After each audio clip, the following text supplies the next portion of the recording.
Zahircan təqdim edir. Zahircan təqdim edir. Zen.a saytı üçün.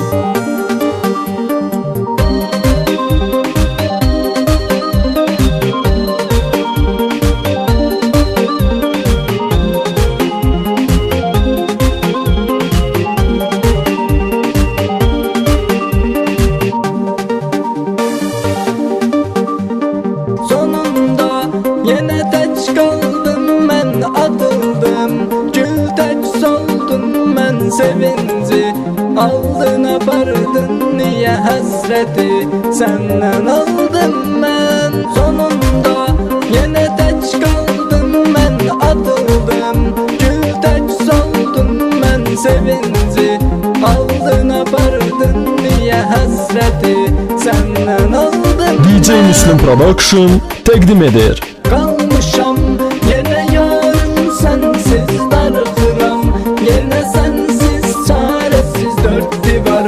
Bir de mən zülmət otay ağlaram, yine sessiz sessiz. Kalmışam yine yarın sensiz darıxıram, yine sensiz çaresiz dört divar. Bir de mən zülmət otay ağlaram, yine sessiz sessiz.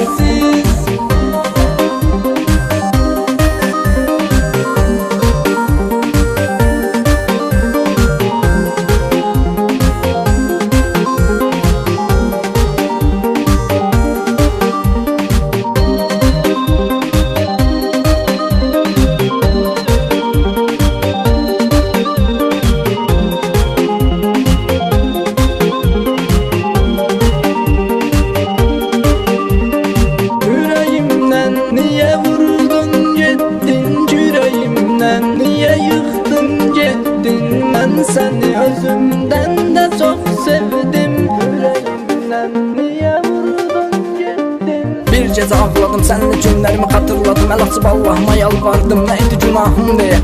Baktım son bir defa albomdaki resmine, ağladım karanlık gecelerde. Unut benli günleri, başkasının oldun artık sen. Gedeceğim ölkəni terk edeceğim, beni axtarsın tapmasın. Onu sevdim, bunu bilsin, beni unutsun diyen kadın da bu rapi dinlesin.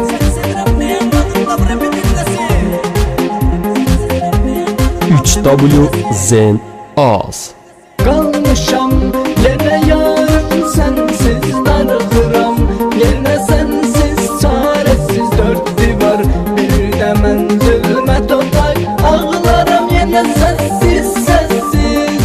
Kalmışam yine yarın sensiz darıxıram, yine sensiz çaresiz dört divar. Bir de mən zülmət otay ağlaram, yine sessiz